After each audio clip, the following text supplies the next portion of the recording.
If you wake up to pee at night, it's not your bladder. It's something completely different. How many times did you wake up last night to pee? Once? Twice?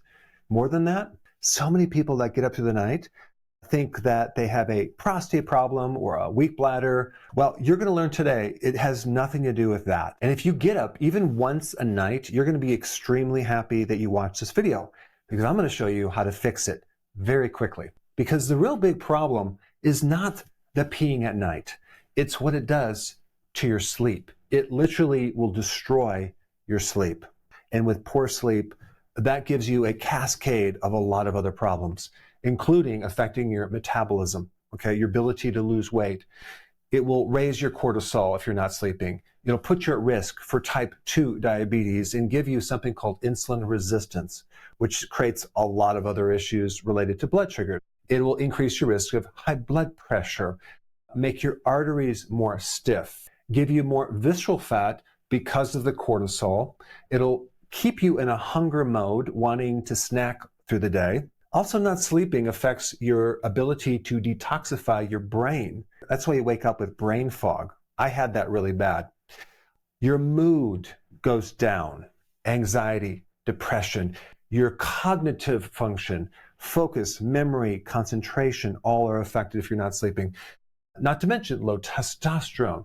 And of course, you're going to be tired all day long because you're not sleeping. There are cultures where there's people that live well into their 80s and even 90s, and they sleep through the entire night. They're not getting up at all. Yet in certain countries, especially in the US, 1 in 5 men and 1 in 4 women get up at least once or twice to urinate every single night, which is crazy. So aging is not the problem.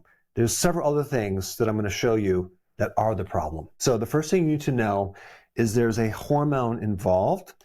Maybe you've never heard about this hormone, and I'm not going to get into it too deep, but it's called the anti-diuretic hormone. Now think about what that means. Anti-diuretic. It means it's anti-you urinating excessively, especially through the night. So this hormone is super important in the prevention of excessive urination, especially at night. It has everything to do with water balance. If there's a problem with this hormone, you're going to make more urine, especially at night. The first thing that will affect it is having an imbalance of too much salt and not enough potassium. This is very common. So right there, that's going to affect the kidneys. That's going to create a problem.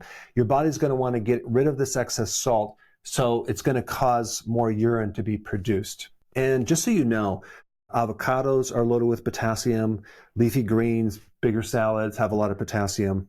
Next one is blood sugar, which if you're diabetic, you know that you pee through the night, because if there's too much sugar in your blood, the body will get rid of it. And so as it goes through the kidney and the bladder, it's going to pull water with it. Typically, if you have an imbalance of salt and potassium and blood sugar issues, you're going to have fluid retention in your legs. So if you were to press into your lower leg or ankle or your foot and it leaves a dent, that means you have fluid retention. But when you're no longer standing and you lay horizontal in bed, a lot of that fluid is going to get absorbed back into the blood, and it has to go somewhere, and it's going to go out through the kidneys. So if you have fluid retention, suspect these two problems right here. Some really key nutrients that are involved with bladder control are vitamin B1 and magnesium.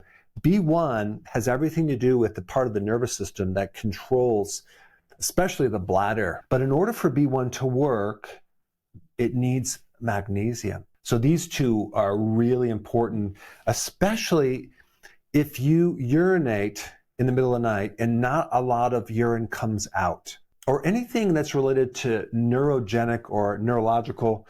Think B1 and magnesium. Other things that mess with this hormone would be too much caffeine.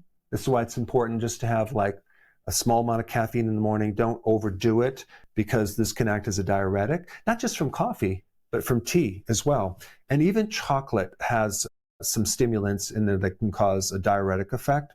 Sugar and starch, of course, are going to contribute to this insulin resistance. And this is a really big culprit, because this is going to raise the glucose in the blood, and the body is going to have to get rid of it. It gets rid of it fast with the help of insulin, but as it leaves, it pulls water. So if you're doing sugar or starch, especially in the evening, you're going to have to pee at night several times. Excess protein.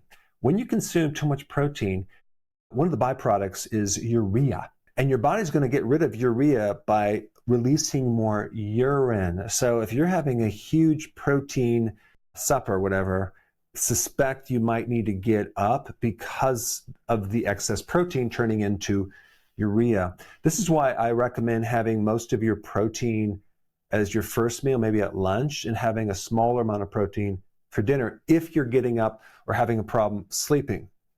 But the biggest trigger for throwing off this hormone is this right here, alcohol. Boy, if you want to get up and pee, just drink alcohol before bed.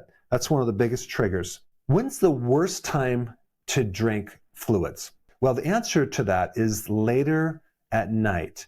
Anytime before 3 hours of you going to bed is a very bad idea. A lot of people, including me, are not thirsty in the first part of the day, but a lot more thirsty in the evening. And I used to drink a ton of water at night until I learned that this is not dehydration.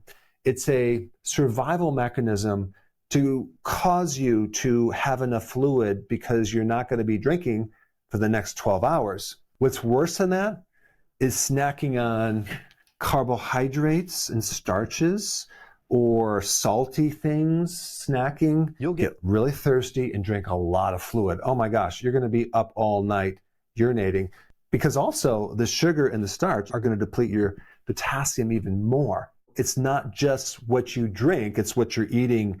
Now think about this. Your kidneys filter 170 liters of fluid all day long, okay? They're filtering all this liquid, but only getting rid of between 1.5 and 2 liters of fluid. So now let's talk about how to turn this thing around. I've already covered a lot of these things, but let's just go through the list. Avoid all alcohol, okay, at night. Right there, that's going to make a huge change. If you have any challenges of getting off alcohol, I'm going to put a link down below for a video for you to watch, okay? No fluids 3 hours before bed. So I get a lot of fluid in the first part of the day and also up until dinner time. You don't want to have salty things right before bed. You don't want to consume any snacks at night. That is a killer for most people because it's going to create insulin resistance. In fact, out of all the things you can do, the snacking at night is the absolute worst thing, especially if you get up even one time a night. If you have too much sodium and not enough potassium, and this is very common, the kidneys will not respond to that hormone like they should anymore. And so one thing that I recommend is start increasing higher potassium foods, avocados, or even take a high potassium electrolyte in the early part of the day, not at night. So this is one more thing that I've been successful with in helping with this problem.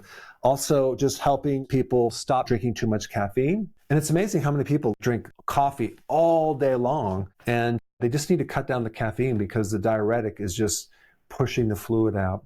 I don't want to beat a dead horse, but no snacking. Also, keep your carbs lower, okay? If you reduce your carbs and your sugar, then there won't be any reason to actually cause the water to go out. You have to realize that water follows sugar, okay? So if there's more sugar, it's going to follow it and it's going to go out through the urine. And all of this causes insulin resistance. And then this other point of no large protein meals, be careful at night of doing too much protein. It's just going to cause you to urinate too much. And if you have the situation where you have to pee really bad and only a little bit comes out, and like, what's going on? Well, that's a neurological thing. So more B1, and whatever it says to take on the directions, I would multiply it by 4 because you need a higher amount. You need a therapeutic dosage of B1. Also add magnesium glycinate and more potassium. Now, I promise you, if you apply what I just showed you, you are going to sleep through the night. And I want you to come back and comment down below so it'll give other people hope that it really does work. But before you click away, I want you to do this right now. I created a one-page download that you can print out that actually covers my daily routine in a checklist. It took me a long time to figure it out, but it's very, very simple. I put a link down below. You can click it. There's no cost. Print it out. Put it on your refrigerator, okay, and just follow it. And after you do that, because insulin resistance is at the root cause of this problem, I want you to get all the details on how to fix that. So I put a video up that shows you how to correct insulin resistance. It's right here. Watch it right now.